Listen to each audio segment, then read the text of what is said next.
Greetings, my dear viewer. You're on the channel The Price of Cheating. The channel is for those who appreciate traditional family values and condemn adultery. So be sure to subscribe to the channel. Let's get started. William arrived at his country house on Wednesday morning, around 11 o'clock. It had been a week since he was last here, and his only plan was to gather a few things before leaving again. He assumed that Penelope, his wife, would be at work. As he entered the kitchen to make himself a cup of coffee, he was struck by the sight of handcuffs and duct tape still lying on the table, just as he had left them. A kitchen towel was strewn across the floor, tossed aside after he had wiped his face. The video camera remained on its tripod next to the kitchen table, and the chair he had damaged was still overturned. Instead of brewing coffee, he decided to grab a bottle of Diet Cola from the fridge. "Where have you been?" Penelope rushed into the kitchen, her voice cutting through the air with irritation. William avoided her gaze, remaining silent as he walked past her toward the bedroom to pack his things, but she grabbed his arm. "I want to know where you've been," she insisted, her frustration palpable. He hesitated, turning to face her. This was the woman he had married 24 years ago, the one he had once loved, but now she was the source of his suffering. "Please, just let me go," he whispered. Penelope studied him, but his expression remained indifferent. His eyes were lifeless, almost empty. She released his arm, allowing him to continue. After that, she picked up the handcuffs, duct tape, and towel, carelessly tossing them into the trash. She removed the camera from the tripod, placed it on the table, and folded the tripod before heading to the bedroom. Meanwhile, William was busy filling a large suitcase on the bed. "What are you doing, William?" she asked. "I'm packing," he replied, not bothering to meet her gaze. "Another business trip?" she asked mockingly. "No," he replied curtly. "Then where are you going?" He hesitated, looking at her with a vacant expression. "Why does it matter?" "You're my husband. I have a right to know." "Penelope, you lost that right last Sunday afternoon," he responded, adding a few more items to his bag before zipping it shut. He picked up the suitcase, dragged it into the living room, and placed it by the door before heading to the office. Penelope followed closely behind him. He gathered a few documents from the desk into his briefcase, closed it, and then packed his laptop and charger into a separate bag. William went to the kitchen table and picked up the video camera. Opening it, he checked that the SD card was still in place. "Is this what you recorded on Sunday?" Penelope smirked. "A souvenir of your revenge. How thoughtful of you." William remained impassive. "For God's sake, William, talk to me," she shouted. He turned to her, a flicker of emotion breaking through his calm demeanor. "What have you done to me?" "Why are you leaving?" she demanded. William gestured for her to sit at the table. He opened his laptop bag and placed the laptop on the table, then sat down across from it, signaling Penelope to join him. When she sat down, he inserted the SD card into the laptop. "Let's watch this, and then we can talk." He pressed play. The video began with a chair pulled away from the kitchen table on the right and an empty table to the left. "Welcome home, darling. Come to the kitchen. I have a surprise for you, as I promised on the phone." William appeared on the screen, smiling. Penelope approached him, dressed in a short, sheer robe with perfectly styled hair and makeup, barefoot. She picked up the handcuffs, smiling playfully. "Sit in the chair." William smiled back at her and sat down. Penelope knelt behind him, locking the handcuffs around his wrists. Her robe opened, revealing everything underneath. She slipped her wrist into the cuff, fastened the chain to the back of the chair, and then locked her other wrist. Penelope disappeared from sight for a moment but quickly returned, placing a strip of duct tape over his mouth. Even with the tape, his smile was still evident. Standing in front of him, she let her robe fall to the floor. William's eyes lit up with excitement at the unexpected surprise. "Are you ready for your surprise?" she asked, her expression teasing. William nodded enthusiastically. "Everything's set," she declared, her voice echoing through the room. At that moment, footsteps could be heard. William turned to see who had come in. A man entered, wearing William's robe, and William's excitement quickly shifted to surprise. "Darling, you remember Joey from my work, don't you?" Penelope said, approaching Joey, loosening the belt of his robe and letting it slip off his shoulders and onto William's lap. Joey stood there, completely naked under the robe. William paused the video and looked at Penelope with disbelief. "Why is this happening?" "You know exactly why," she answered calmly. "Penelope, I don't understand." His confusion was obvious. "Before we got married, I made you a promise. If you ever betrayed me, I would get revenge right in front of your eyes. Is that what this is? You're getting back at me?" "I kept my promise," she said indifferently. "You seriously believe I cheated on you?" he asked in disbelief. "I know you did, you idiot." "Okay, I get it. When exactly did I cheat on you?" "Don't act like you don't know. You know the time, the place, and with whom," she replied sharply. William pulled the SD card from the laptop, placed it in his bag, closed the laptop, and zipped it shut before turning to Penelope. "Either you explain what you mean, or I'm walking out of here right now." His irritation was clear. "Don't pretend like you didn't do anything wrong. While you were on that so-called business trip last week, Jerry's wife, Jill, called me." "What did she say?" he asked, bewildered. "She told me that you and Jerry spent the whole week with a couple of escort women." "Jill really said that?" "Yes, she did. And what proof did she have?" "Stop playing the victim, William. You know what you did." "So you decided to get back at me by sleeping with someone right in front of me based on a phone call? From someone I trust? Yes, I did.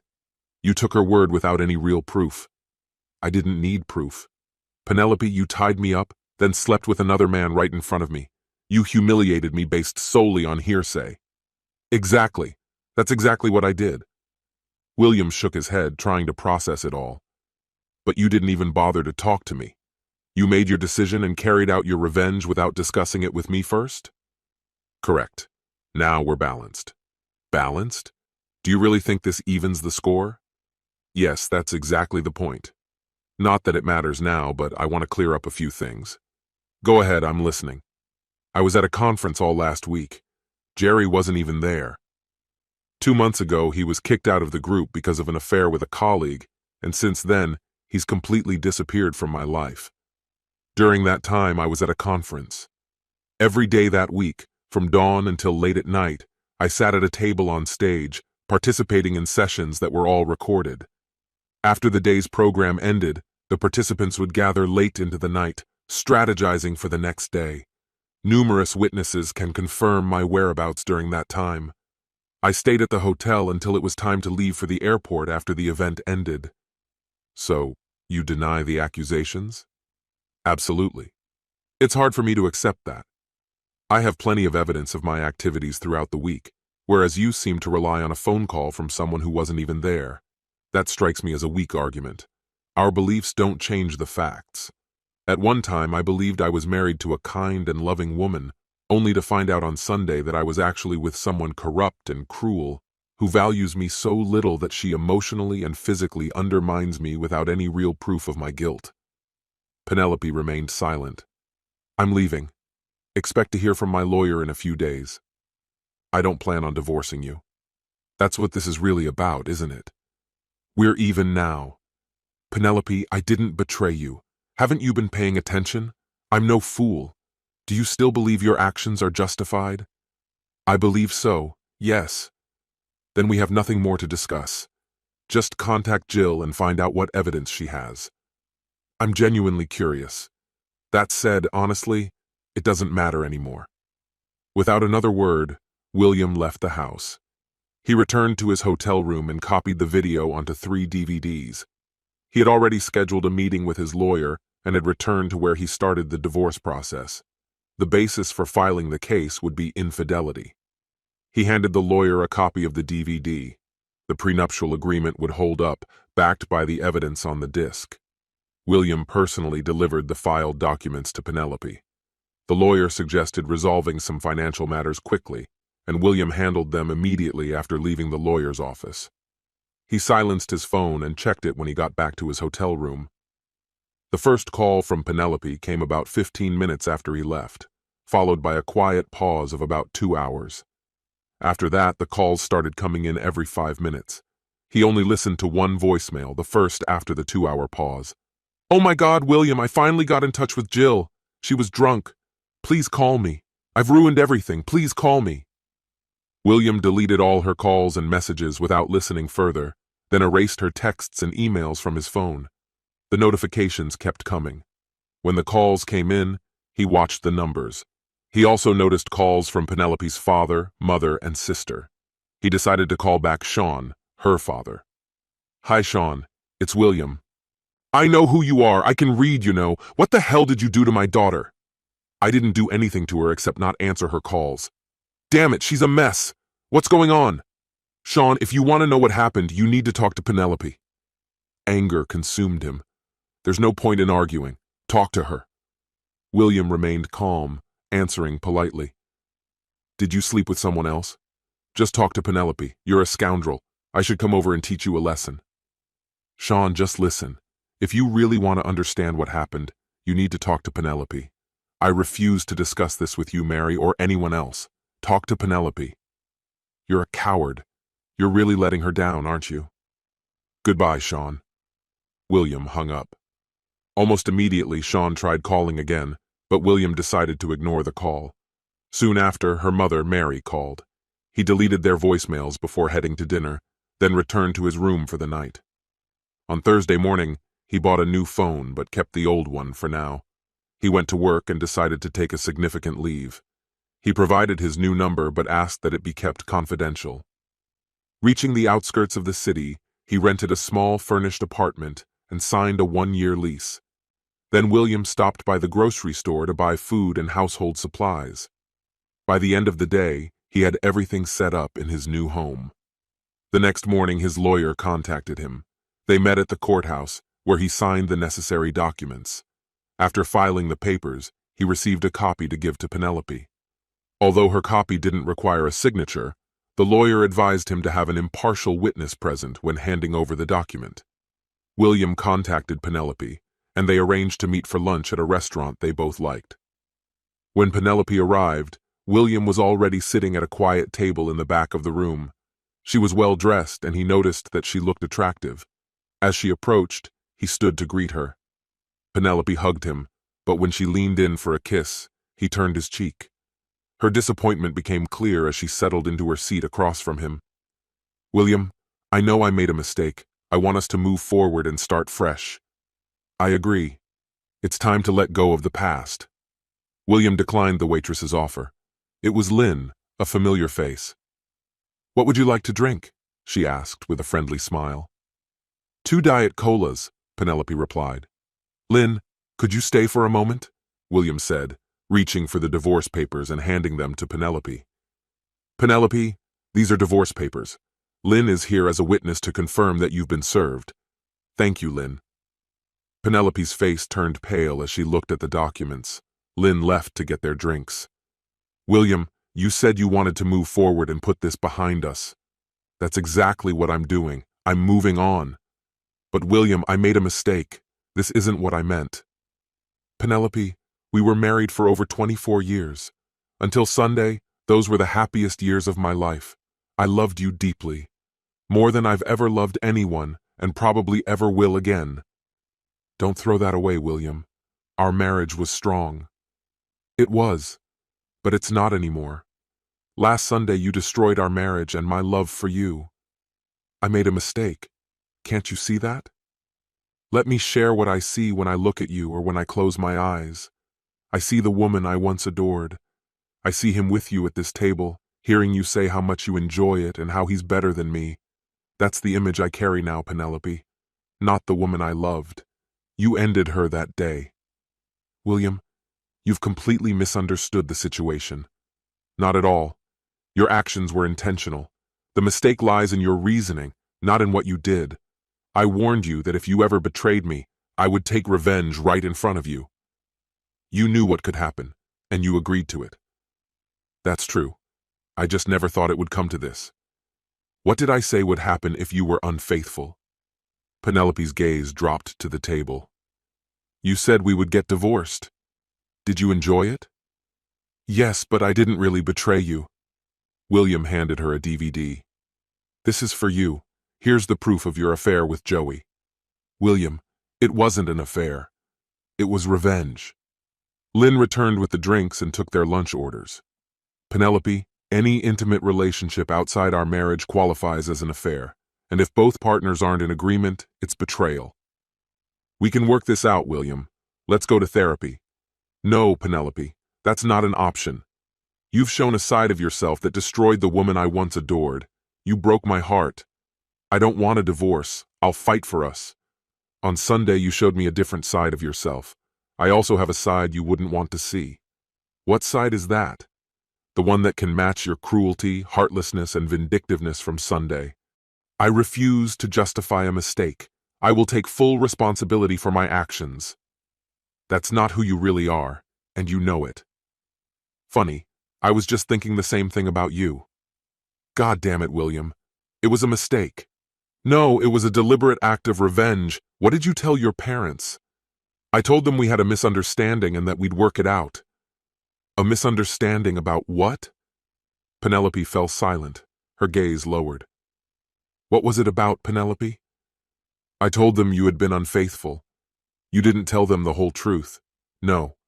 Why not? They wouldn't understand. Wouldn't understand what? They wouldn't see it as a mistake. Maybe I'm starting to see it now. William, I realize I was wrong. I based my actions on assumptions, not the truth. I know I hurt you deeply, but we can get through this. We can rebuild our marriage. We can overcome this. All right, let's leave this marriage behind. The woman I loved is gone. I will resist you every step of the way. I'm determined to save our marriage. There's nothing left to save. It's over. Don't force me to reveal my dark side. You won't like what you'll find. You're bluffing. Don't make me act, Penelope. Hire a lawyer. Let him review the case. Have them contact my lawyer if you have any questions. In 90 days, you'll be single, and you can be with Joey as much as you want. It's not about Joey. I'm sorry, that was uncalled for. Forgive me, I don't want to lose you. Penelope, that's exactly what you've done. The settlement seems fair. Accept it and move on. No way. Lynn served them the food, and William handed her his credit card. After a brief absence, she returned with the bill for him to sign. He signed it and stood up from the table. He hadn't even taken a bite. Enjoy your meal, Penelope. I lost my appetite last Sunday when you spat in my face. William walked out and headed home. On Tuesday, Penelope met with her lawyer. She was tough, recommended by a friend. I'm Ronnie Savage. How can I help you today? My husband is trying to divorce me. Has he already served you with divorce papers? She asked. Last Friday. May I take a look at the documents? Penelope handed her the papers. Ronnie skimmed through the first page. He's citing infidelity. Is that true? No, it's a misunderstanding. Have you had intimate relations with someone outside the marriage? Yes, but it was a mistake. Did your husband agree to you being intimate with someone else? Not specifically with this guy, but he agreed I could get revenge if he cheated. So your husband cheated, and you slept with someone in retaliation? Well, yes and no. Mrs. Givens, could you clarify? I did engage in intimacy as revenge, but later I found out that he didn't actually cheat. Your husband wasn't unfaithful, but you still sought revenge? That's correct. Mrs. Givens, that's considered infidelity. But I thought he was cheating. What evidence did you have? A friend claimed he was cheating, but it turned out she was wrong. Based on what you've told me, I see a situation where a woman had an affair for revenge based on rumors. Does he have any evidence that you were with another man? Yes. I tied him to a chair and made him watch. Then it's his word against yours. Do you have any material evidence? I recorded the whole thing on video. Do you have a copy of that recording? Penelope pulled out the DVD William had given her on Friday. Can I see it? Penelope nodded. Ronnie inserted the DVD into the player and stopped it after a few minutes. I'll need to watch the full video, but I can do that later. First, let me take a look at the claim. She began reading it. After flipping through several pages, Ronnie looked up. I see you signed a prenuptial agreement, and at first glance, it seems quite strong in terms of infidelity. If he changes the complaint to irreconcilable differences, we might be able to avoid this issue. I suspect that might be difficult. Even with the prenuptial agreement, he's offering you much more than the law typically requires. Without the prenup, you could potentially negotiate a much larger financial settlement. I don't want a financial settlement, and I don't want a divorce. I want my husband back. Have you told him that? Yes, but he hasn't even considered it. Contentious divorces can be very expensive for everyone involved. A discussion with a counselor might be helpful. Let's proceed with this plan. We should consider bringing in professionals, making it clear that if he resists, we will fight vigorously for our rights. Understood. Do you know of any secrets your husband might be hiding? Do you mean something illegal? Anything? His reputation is flawless.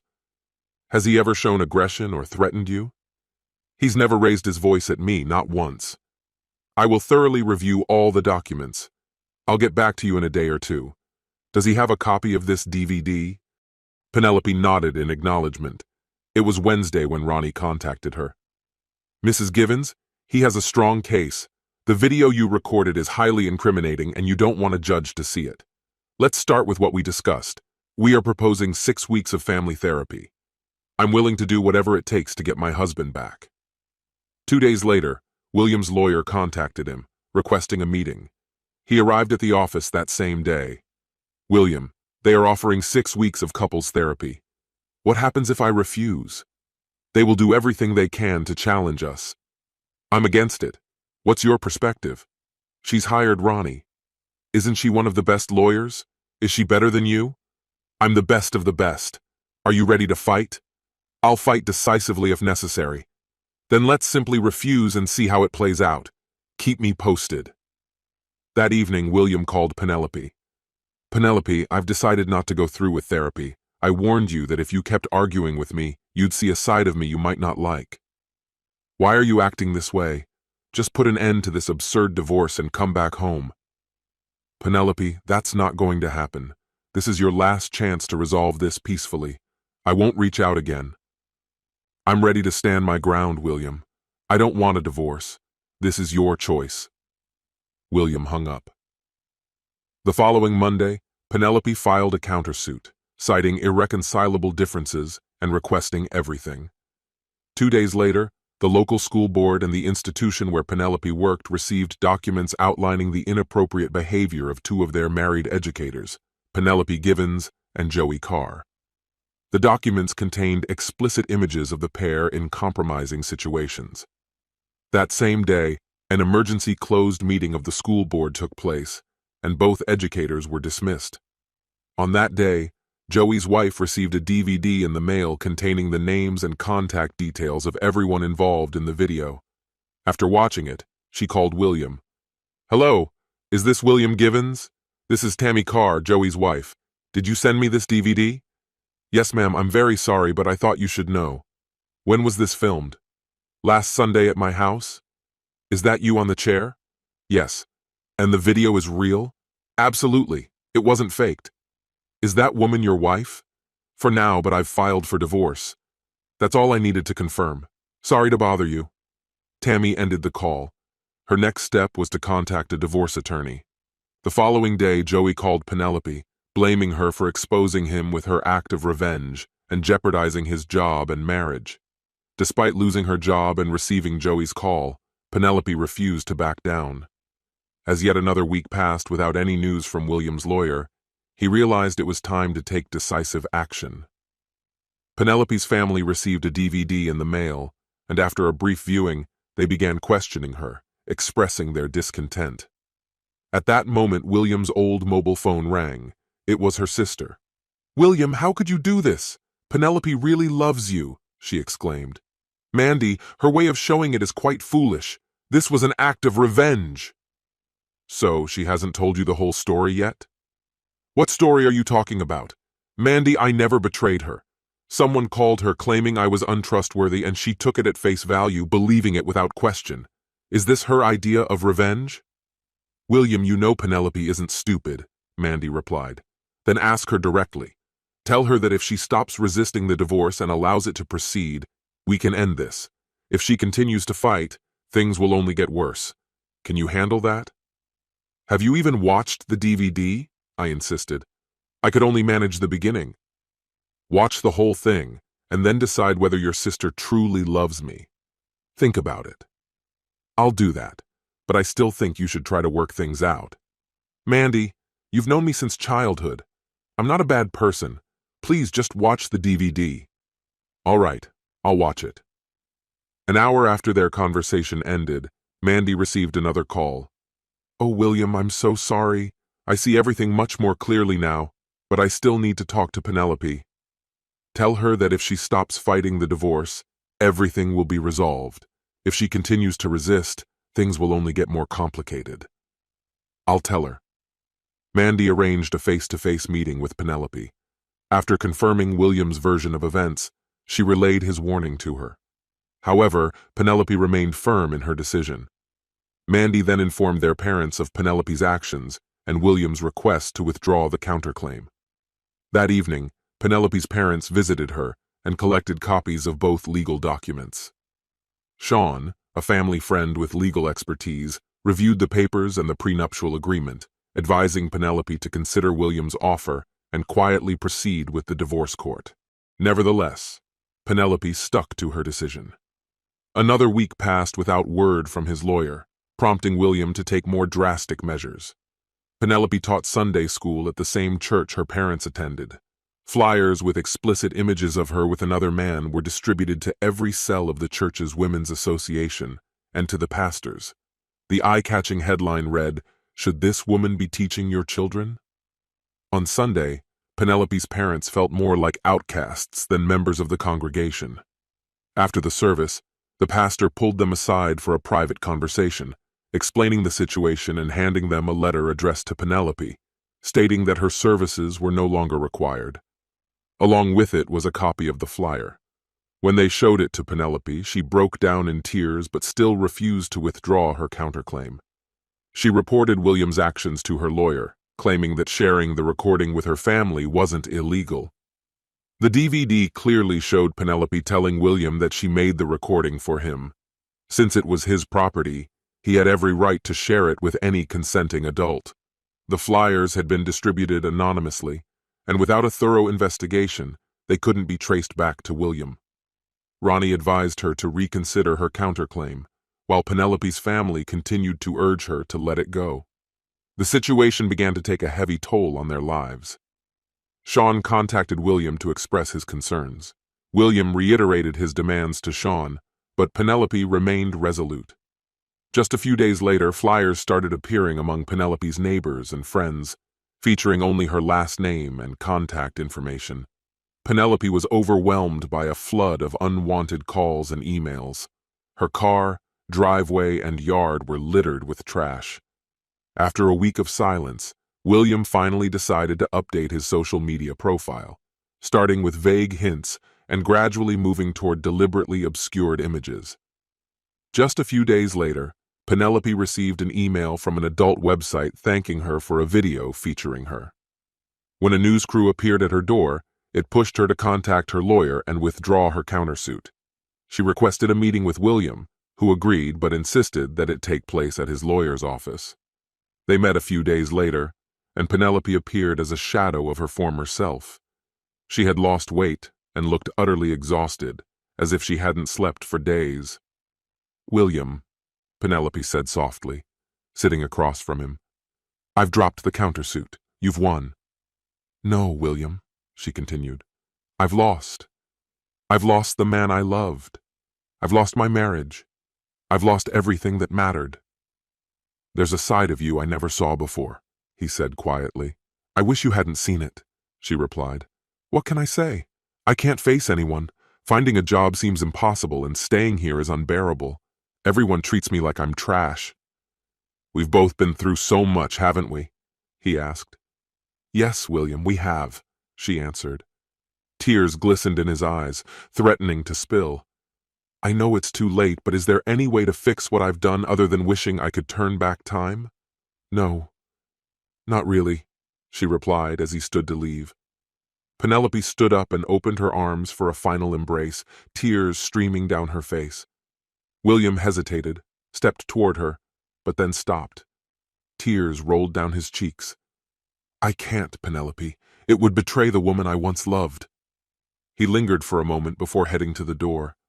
As his hand touched the doorknob, he turned back to her. "There is one thing that might help," he said quietly. "What is it, William?" she asked, her heart racing. "Just once you could say, 'I'm sorry.' Just once." With those words, William left the office and walked out of her life. This concludes the story. If you like it, then put your powerful like and subscribe to the channel.